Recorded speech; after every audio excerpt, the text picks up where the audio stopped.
नमस्कार, तेज हरियाणा पर आप सभी का बहुत बहुत स्वागत है और एक बड़ी अपडेट के साथ शुरुआत करेंगे। दरअसल बीमा क्लेम को लेकर एक बड़ी अपडेट आ गई है। किसान भाई ध्यान दें, और बहुत सारे डाउट भी किसानों के, वो भी हमने किसान नेता लखविंदर सिंह औलख से बातचीत करके उनको भी दूर करने की कोशिश की है। सबसे पहला डाउट तो किसानों का ये चल रहा है कि जो खरीफ 2023 का जो 22 का क्लेम है, उसमें किन किन लोगों का प्रीमियम जो वापस हुआ था वो कौन कौन भर सकते हैं। लेकिन दूसरी मुश्किल ये भी है कि अभी इन्हीं विद इन वीक के अंदर भी किसानों के प्रीमियम वापस होने के मैसेज आ रहे हैं 2022 के खरीफ के भी।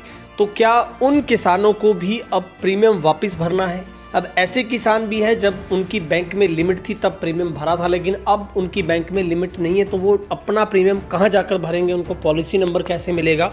तो इस पर हम चर्चा करेंगे। लेकिन जो 2022 के खरीफ के बीमा क्लेम को लेकर बात चल रही है, मुआवजे को लेकर, उसमें सिर्फ 1132 आवेदकों को ही खरीफ 2022 का जो बीमा क्लेम है वो मिलेगा। सिरसा जिला के खरीफ 2022 के किसानों को बीमा क्लेम देगी और इसके लिए कंपनी ने चयनित 1132 आवेदकों को SMS भेजकर प्रीमियम जमा करवाने के निर्देश जारी कर दिए हैं। यानी कि साथ ही पोर्टल भी खोल दिया है ताकि किसान अपने प्रीमियम की राशि है उसको जमा करवा सके। खरीफ 2022 में 1375 आवेदकों ने फसल इंश्योरेंस के लिए CSC से आवेदन किए थे। साथ ही इसका प्रीमियम भी काटा गया था, लेकिन कुछ महीनों बाद कंपनी ने यह कहकर इनका प्रीमियम वापस लौटा दिया था कि इनके कागजात में खामियां हैं। तब तक पोर्टल बंद हो गया था। किसानों ने ये CSC से भरवाए थे साल 2022 में, जब कपास की फसल खराब हुई। तो जब कंपनी ने किसानों का प्रीमियम वापस भेज दिया तो ये मामला गर्मा गया। किसानों ने कहा कि कंपनी ने उनकी सुनवाई नहीं की। इसके बाद कृषि विभाग ने सरकार को बताया कि किसानों की सुनवाई होनी चाहिए। तब सरकार ने फैसला लिया कि किसानों को एक मौका दिया जाए। किसानों ने फिजिकली अपने कागजात कृषि विभाग में जमा करवा दिए। करीब 1132 किसानों ने अपने कागजात जमा करवाए। अब दोबारा से कंपनी ने प्रीमियम की राशि किसानों के खाते में डालने के लिए पोर्टल खोल दिया। ये पोर्टल 11 जून तक खुला रहेगा, यानी कि बहुत कम दिन बचे हैं।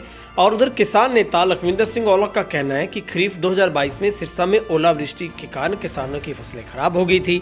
कई गाँव में 75% फसल खराब हुई थी। उस समय भारी ओलावृष्टि हुई थी और गाँव में इसकी सफ़ेद चादर बिछ गई थी। खरीफ 2023 का भी बीमा क्लेम अभी शेष है, यानी कि ये 22 की मैं बात कर रहा था। अब 23 पर हम चर्चा कर लेते हैं क्योंकि उसको भी काफ़ी टाइम निकल गया है, क्योंकि गुलाबी सुंडी से कपास का उत्पादन कम हुआ था। सिरसा में प्रति एकड़ औसत 3 से 4 क्विंटल तक ही हुई थी। अब हम खरीफ 2023 पर चर्चा करते हैं, यानी कि अब फिर से नर में कपास की बिजाई शुरू हो चुकी है। बड़ी अच्छी तरीके से पीक पर बिजाई है वो संपन्न हो गई है। और अब बात यह है कि क्या 2023 की खरीफ का बीमा कब आएगा, ये भी किसान पूछ रहे हैं। लेकिन इस पर अभी तक चर्चा चल रही है, लेकिन इसके ऊपर पुख्ता अभी तक जानकारी नहीं है। जैसे ही हमारे तक ये जानकारी पहुंचेगी तो हम आपके साथ साझा करेंगे। लेकिन जिन किसानों का 2023 का बीमा प्रीमियम वापस आ गया वो कहां भरे, इस पर अभी तक कोई स्टेटस रिपोर्ट नहीं बन पाई है। किसान नेता इसकी पैरवी कर रहे हैं।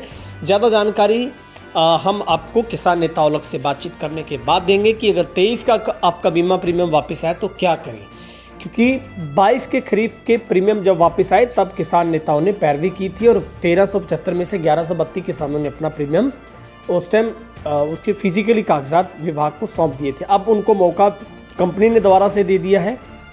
अब उनको 11 जून से पहले बचे हुए 3 दिनों में उनको अपना CSC केंद्र पर जाकर वो प्रीमियम जमा करवा देना है और फिर उन 1132 किसानों का बीमा जो क्लेम मुआवजा है वो उनको मिलेगा।